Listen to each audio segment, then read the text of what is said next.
അസ്സലാമു അലൈക്കും വറഹ്മത്തുള്ളാഹി തആല വബറകാതുഹു. അൽഹംദുലില്ലാഹി വസ്സലാത്തു വസ്സലാമു അലാ അഷ്റഫിർ റസൂലില്ലാഹി വഅലാ ആലിഹി വസഹ്ബിഹി അജ്മഈൻ അമ്മാ ബഅദ്. എല്ലാ മാന്യ പ്രേക്ഷകർക്കും മുസ്ലിം വിശ്വാസം ചാനലിൻ്റെ മറ്റൊരു വീഡിയോയിലേക്ക് സ്വാഗതം. ഞാൻ കുറച്ച് ദിവസമായി നമ്മുടെ ചാനലിൽ പ്രതികരണങ്ങളൊന്നും നടത്താറില്ല. എന്നാൽ കഴിഞ്ഞ ദിവസം വടകര പാതാക്കര എന്ന് പറയുന്ന സ്ഥലത്ത് ഒരു ജുമാ മസ്ജിദിൽ നടന്ന ചില സംഭവങ്ങൾ മീഡിയ വണ്ണിൻ്റെ യൂട്യൂബിൽ നിന്ന് കാണുകയുണ്ടായി. അത് കണ്ടപ്പോൾ തന്നെ അതേക്കുറിച്ച് ഒന്ന് പ്രതികരിക്കണമെന്ന് തോന്നിയത് കൊണ്ടാണ് ഈ വീഡിയോയുമായി വരുന്നത്. നമുക്കറിയാം, മുസ്ലിങ്ങൾ കേരളത്തിൽ പ്രത്യേകിച്ചും മറ്റു മതങ്ങൾക്കിടയിൽ ജീവിക്കുന്നത് കൊണ്ട് തന്നെ നമ്മളിൽ നിന്ന് എന്താണ് കുറ്റം, എന്താണ് പോരായ്മ, അതെടുത്ത് സമൂഹ മാധ്യമങ്ങളിൽ അലക്കിക്കൊണ്ടിരിക്കാനാണ് സംഘി പ്രസ്ഥാനക്കാരും ക്രിസംഗികളും മുസംഗികളും അതുപോലെ ചില എക്സ് മുസ്ലിങ്ങൾ എന്ന പേരിലുള്ള ചില ആളുകളും ശ്രമിച്ചുകൊണ്ടിരിക്കുന്നത്.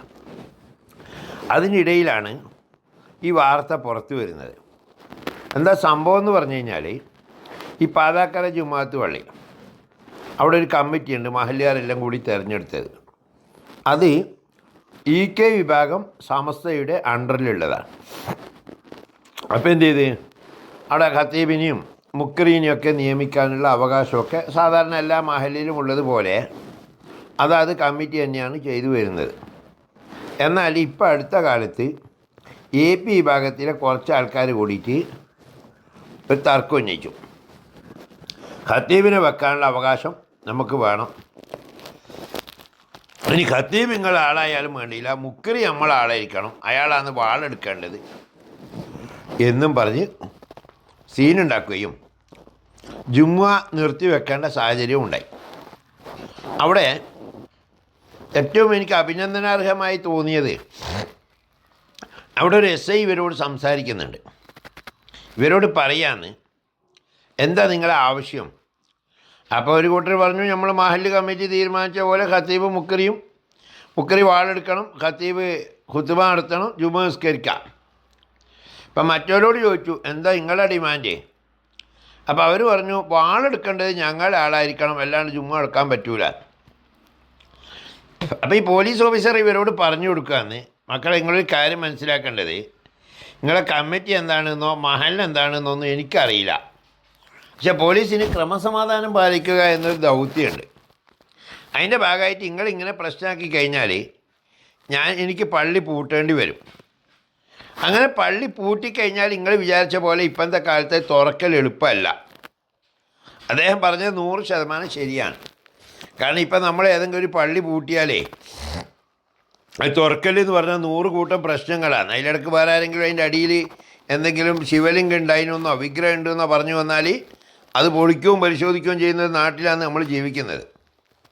അപ്പോൾ ഇദ്ദേഹം ഇവരോട് കാല് പിടിച്ച് താണുകയാണ്, അപേക്ഷിച്ച് പറയാമെന്ന്, മക്കളെ നിങ്ങളിങ്ങനെ മത്സരിച്ച് കഴിഞ്ഞാൽ പള്ളി പൂട്ടേണ്ടി വരും. പോലീസിന് അതിൻ്റെ വഴി സ്വീകരിച്ച് കഴിഞ്ഞാൽ പൂട്ടിക്കഴിഞ്ഞാൽ ഒരു കാരണവശാലും എന്ത് ചെയ്യൂല, നിങ്ങൾക്ക് പൂട്ടുന്ന അത്ര സുഖം ഉണ്ടാവില്ല തുറക്കാൻ എന്ന് ഇദ്ദേഹം യാചിച്ച് പറഞ്ഞിട്ടും ഇവർ കേൾക്കുന്നില്ല.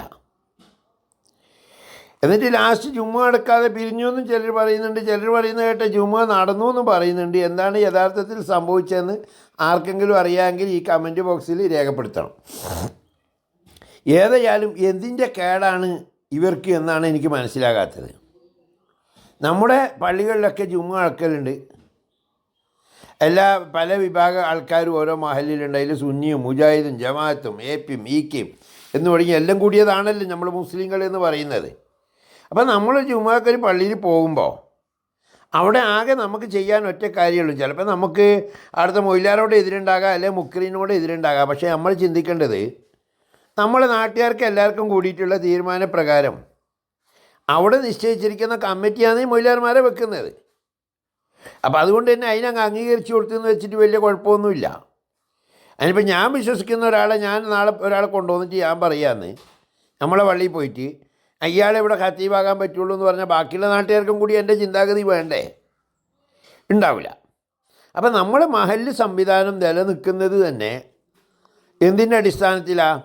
കാരണം പള്ളിയിൽ ബാങ്ക് കൊടുക്കണം, നിസ്കാരം നടക്കണം, ജമാഅത്ത് നടക്കണം എന്നത് നമുക്ക് മുസ്ലിങ്ങൾക്ക് സാമൂഹിക ബാധ്യതയാണ്, എന്ന് പറഞ്ഞാൽ ഫർദ് കിഫ എന്ന് പറയും. അപ്പം നമ്മൾ സാധാരണ ഓരോ വ്യക്തിയെ സംബന്ധിച്ച് നോക്കുമ്പോൾ നമുക്ക് എന്ത് ചെയ്യാൻ പറ്റില്ല, പള്ളിയിൽ പോയിട്ട് ബാങ്ക് കൊടുക്കാനും ഇമാം വെക്കാനൊന്നും എല്ലാ ഓരോ വ്യക്തിക്കും കഴിയില്ല. അപ്പോൾ അത് പരിപാലിക്കാൻ വേണ്ടിയിട്ട് നമ്മൾ എന്ത് ചെയ്യും, ഈ ഒരു ഖത്തീബിനെയും മുക്രീനൊക്കെ ശമ്പളത്തിന് നിർത്തും. ഈ ശമ്പളം കൊടുക്കാൻ എന്ത് ചെയ്യാൻ പറ്റില്ല, ഞാനോ അല്ലെങ്കിൽ നിങ്ങൾ ഒരു വ്യക്തിയെ വിചാരിച്ചാൽ നടക്കില്ല. അപ്പോൾ ഒരു നാട്ടിൽ എന്ന് പറഞ്ഞിട്ടുണ്ടെങ്കിൽ കുറേ വീട്ടുകാരുണ്ടാവും, അവർക്ക് എല്ലാവർക്കും കൂടി ഓരോരുത്തർക്കായിട്ട് നടത്താൻ പറ്റില്ല. അപ്പോൾ അതിന് വേണ്ടിയിട്ട് അവരെന്ത് ചെയ്യുമെന്നറിയോ, ഒരു മഹലിലുള്ള അവിടുത്തെ എന്തെങ്കിലും ഒഴിവും അതുപോലെ തന്നെ ജനപിന്തുണയും അതുപോലെ തന്നെ സാമൂഹിക ബോധവും പള്ളിയുമായിട്ടുള്ള ബന്ധമൊക്കെ ഉള്ള ആൾക്കാരെ നോക്കിയിട്ട് ഇവർ കൊല്ലത്തിലോ 2 കൊല്ലം കൂടുമ്പോഴേ എന്ത് ചെയ്യും, ഒരു കമ്മിറ്റി ഉണ്ടാക്കും. അത് കമ്മിറ്റി ഉണ്ടാക്കുന്ന സമയത്ത് എല്ലാവർക്കും, അതായത് ആ മഹലിൽപ്പെട്ട വരിസംഖ്യ കൊടുക്കുന്ന AP-കാരനും EK-കാരനും സമസ്തക്കാരനും സുന്നിക്കാരനും എല്ലാവർക്കും അഭിപ്രായം പറയുക. ഇന്നുവനാ പ്രസിഡൻ്റ് ആകണ്ടേ, ഇന്നുവനാ സെക്രട്ടറി ആകണ്ടേ എന്ന് പറയാൻ അവകാശമുണ്ട്. അത് എല്ലാ മഹലിലും അങ്ങനെ തന്നെ അവകാശം കൊടുക്കാറുമുണ്ട്.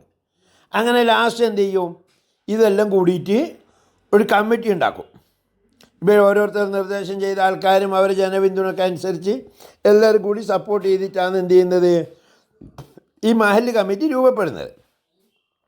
പിന്നെ അങ്ങനെ രൂപപ്പെട്ട് കഴിഞ്ഞാൽ നമ്മുടെ ബാധ്യത എന്താ, ആ കമ്മിറ്റീനെ അനുസരിക്കുക എന്നതാണ്. അതുതന്നെയാണ് നബി സല്ലല്ലാഹു അലൈഹി വസല്ലമ തങ്ങളുടെയും സഹാബത്തിൻ്റെ ഒക്കെ രീതി. എന്താ, നമ്മളെ അധികാരിയായിട്ട് ഒരു അഭിഷിയായ അടിമ തിരഞ്ഞെടുക്കപ്പെട്ടാലും അവനെ അനുസരിക്കാൻ നമ്മൾ ബാധ്യസ്ഥരാണ് എന്നാണ് അള്ളാൻ്റെ റസൂൽ നമ്മളെ പഠിപ്പിച്ചിരിക്കുന്നത്. അപ്പം ഇവരുടെ നാട്ടിൽ ഈ ഒരു മഹല്ല് കമ്മിറ്റി ഉണ്ട്. ആ കമ്മിറ്റി ഒരു തീരുമാനം എടുക്കുന്നു, എന്ത്, ഇന്നയാളാണ് ഖത്തീബ്, ഇന്നയാളാണ് മുക്കറി, അതിൽ ഞമ്മൻ്റെ ആളില്ല എന്ന് പറഞ്ഞിട്ട് അവിടെ നിന്ന് നമ്മൾ പ്രശ്നം ഉണ്ടാക്കുമ്പോൾ ഇത്തരത്തിൽ പോലീസ് ഇടപെടലും മറ്റുണ്ടാകുമ്പോൾ എന്താ സംഭവിക്കുക, മറ്റ് മതക്കാർക്ക് ദീനിൻ്റെ മുഖത്ത് കരിവാരി തേക്കാൻ നമ്മളായിട്ട് അവസരം വെച്ച് കൊടുക്കുകയാണ്. ഒരിക്കലും ചെയ്യരുതായിരുന്നു. ഏത് ഗ്രൂപ്പിൻ്റെ ആളായാലും, അത് AP ഗ്രൂപ്പ് എന്നോ EK ഗ്രൂപ്പ് എന്നോ എന്നൊന്നും എനിക്ക് അഭിപ്രായമില്ല. പക്ഷേ ഇങ്ങനെ ഒരു പള്ളിയിൽ പോലീസ് കയറി പള്ളി പൂട്ടിക്കേണ്ടി വരും, പള്ളിക്ക് സീല് വെക്കേണ്ടി വരും എന്ന് ആ നാട്ടുകാരോട് പറയേണ്ട സാഹചര്യം ആരാണോ ഉണ്ടാക്കിയത് അവരിതിന് ഗുരുതരമായ സമാധാനം പറയേണ്ടി വരും. വലിയ ഉത്തരവാദിത്തമാണ്. കാരണം നമുക്കറിയാം, പണ്ട് 10 കിതാബിലൊക്കെ പറഞ്ഞിട്ടുണ്ട്, കിയാമത്ത് നാളിൻ്റെ അടയാളങ്ങളിൽ പെട്ടതാണ് പള്ളിയിൽ നിന്ന് ശബ്ദ കോലാഹലങ്ങൾ ഉയരുക എന്നത്. ഇന്നലെ പള്ളിയിൽ നടന്നത് എന്താ സത്യത്തിൽ, എമ്മാതിരി ഒച്ചപ്പാട്. ഇത് പള്ളിയിൽ പോയിട്ട് ഒരു കവലയിൽ നിന്ന് അല്ലെങ്കിൽ ഒരു മാർക്കറ്റിൽ നിന്ന് ഇത്ര ഒച്ചത്തിൽ സംസാരിക്കാൻ കഴിയുമെന്ന് ചോദിച്ചാൽ ഇല്ലയെന്നേ പറയാൻ പറ്റുള്ളൂ.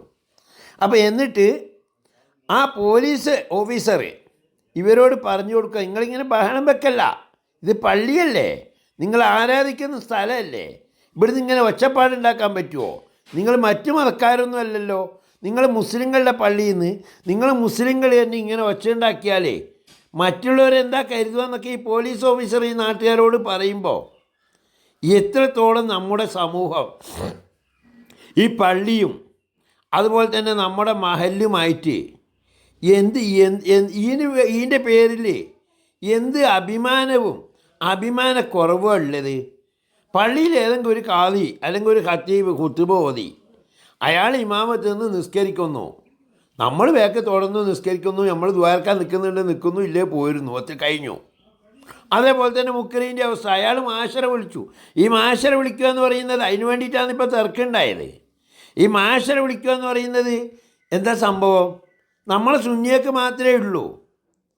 അതായത് ഒരു സ്വാഗത പ്രസംഗം പോലെ, അത് വലിയൊരു ഫർദ് കിഫായോ സുന്നത്തോ അങ്ങനെയൊന്നും ഏടിയും പറഞ്ഞിട്ടില്ല ഈ മാശര വിളിക്കൽ. ജുമാൻ്റെ സുന്നത്തുകളിൽ പോലും ഏടിയും പറഞ്ഞിട്ടില്ല. എന്താ അയാൾ പറയുന്നത്, എന്താ ഒരു വാളും പിടിച്ചുകൊണ്ട് മക്കളെ ഇന്ന് വെള്ളിയാഴ്ചയാണ്, ഇത് പാവങ്ങളുടെ പെരുന്നാളാണ്, ഇത് പാവങ്ങളെ ഹജ്ജാണ്, അതുകൊണ്ട് നിങ്ങൾ ഇമാമ ഖുതുബ ഓതുമ്പോൾ നിങ്ങൾ മിണ്ടാതിരിക്കണം എന്ന് പറയുക മാത്രമേ അയാൾ ചെയ്യുന്നുള്ളൂ. അത് പറയാൻ വേണ്ടിയിട്ട് അള്ളാൻ്റെ പള്ളി കയറിയിട്ട് അംഗം വെട്ടാൻ, എന്നിട്ട് അതും ഇസ്ലാമിൻ്റെ മുസ്ലിങ്ങളെയും പേരിൽ എത്രത്തോളം അതപ്പതിച്ച് പോയി നമ്മുടെ സമൂഹം. ആദ്യം ഇവർക്കൽ ഈ മദർസ് എന്നല്ല, ഇതെന്തിനാണ് ഈ മാശര വിളിക്കലെന്നും ഖുതുബ ആരാ ഓതണ്ടെന്നും എന്താണ് ഇതിൻ്റെ സെറ്റപ്പ് എന്ന് ഒന്ന് ഉസ്താദുമാരെങ്കിലും ഒന്ന് പഠിപ്പിച്ചു കൊടുത്താൽ നന്നാകുമായിരുന്നു. മറ്റൊരു വീഡിയോയിൽ വീണ്ടും കാണാം. അള്ളാഹു അനുഗ്രഹിക്കട്ടെ. വാഹിർ ദവാൻ അൽഹംദുലില്ലാഹി റബ്ബിൽ ആലമീൻ. അസ്സലാമു അലൈക്കും വറഹ്മത്തുള്ളാഹി വബറകാതുഹു.